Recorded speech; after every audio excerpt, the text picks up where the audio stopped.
What's going on, everybody? It's Neil from 2AF. Man, guy ordered FN M4 carbine lower with this is like the BCM. These are the mil-spec parts kits we get from BCM and BCM stock kit, Colt stock. Anyway, he ordered it all together. We asked if he wanted it put together. He said yeah, so that's what we're gonna do. Just put the grip and the safety on. I'm gonna start working on the trigger. As I do this, I'm gonna just put small drop of oil on the contact points for where the trigger, the disconnector, and the hammer all make contact. You know, it doesn't make it a better trigger. However, it'll kind of smooth it out a little bit. Once we've got that trigger in, I'll just give it a test fire. Make sure to hold that hammer so it doesn't go forward. We will pull the trigger, hold it, reset it, do reset on the trigger, make sure it holds. Also, make sure the safety is working as normal. As we put this trigger guard in, I'm going to use this block. This really just helps to make sure, you know, when you're putting this pin into the trigger guard here, the potential exists to break off one of these ears here. So anything you can do to help minimize that is great. A block like this does really help that. I'll also just put a little bit of oil in there that kind of helps the pin ease in. I'll use a roll pin starter punch to get it going.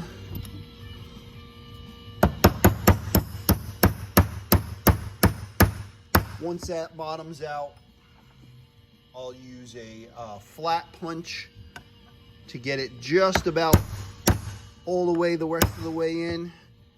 And then at the very end, I'm just gonna use a ball end punch, and that'll help inset it into the hole. You don't wanna use this ball end punch too early because it can have a tendency to blow the roll pin out at the end prematurely. So this bolt catch assembly, I've got the spring, the D10 in there, and I've started with the bolt catch itself, putting it in here. Again, I'll drop just a little drop of oil in that hole. These are specific roll pin punch holders and a ball end roll punch that are flattened here. And these are just to help keep these in straight as you're putting it in. You don't need these tools, but they do make it easier.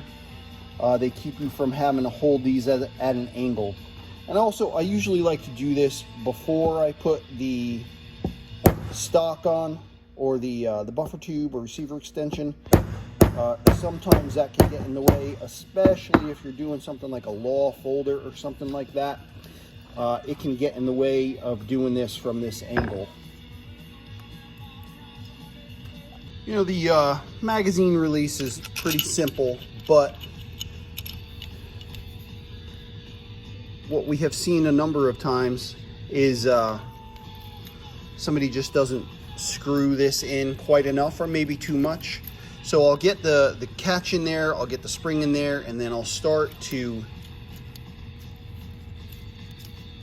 screw the button on. Of course, making sure that the pattern is on the outside. And once this goes in about as far as it can, I'll just get something non-marring. I usually have this brush. I brush things off here all the time, but I'll use the opposite end of this, and I'll push this in. And once that button is in as far as it can go, push it in, and then usually turn this clockwise 4 times. 2, 3, 4. And then typically speaking, you've got that just about flush here. You know, if you go one more, it's going to start sticking out. If you go one less, it's going to be too deep in here. And then, of course, once you've got that done, you'll test it. Just make sure this isn't sticking.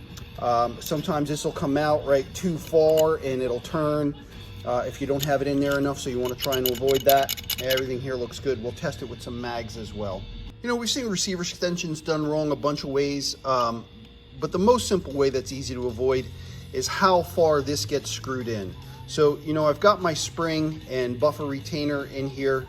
I'm going to push this down, and then I'm going to screw this in right until you can see that tube is now covering the rear edge of that retainer, right?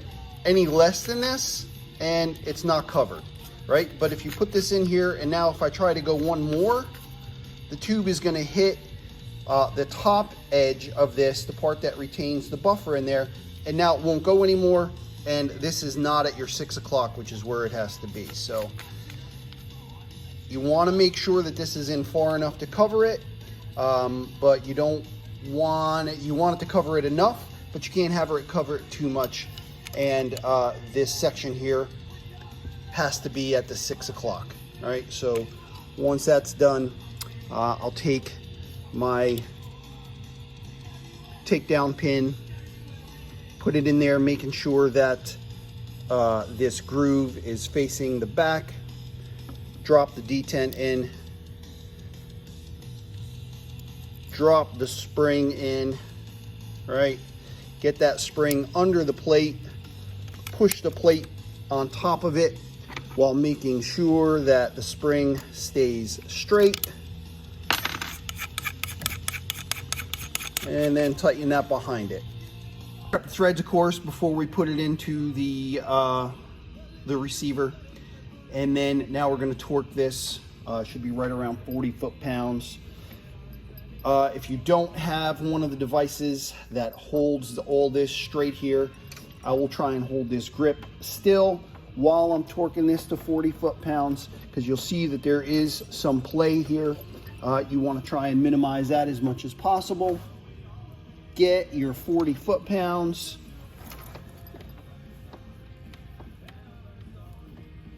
All right. Once you've got that torqued, now we're just going to stake this castle nut or this end plate into the castle nut.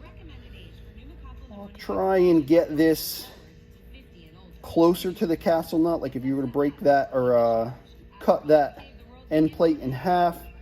I want to have this stake be on the half that's closer to the castle nut and pretty centered in the notch.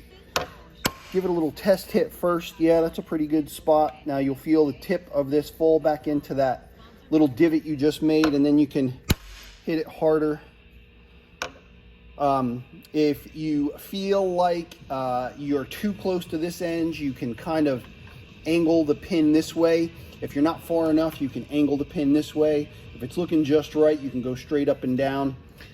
So I am going to angle it a little bit this way.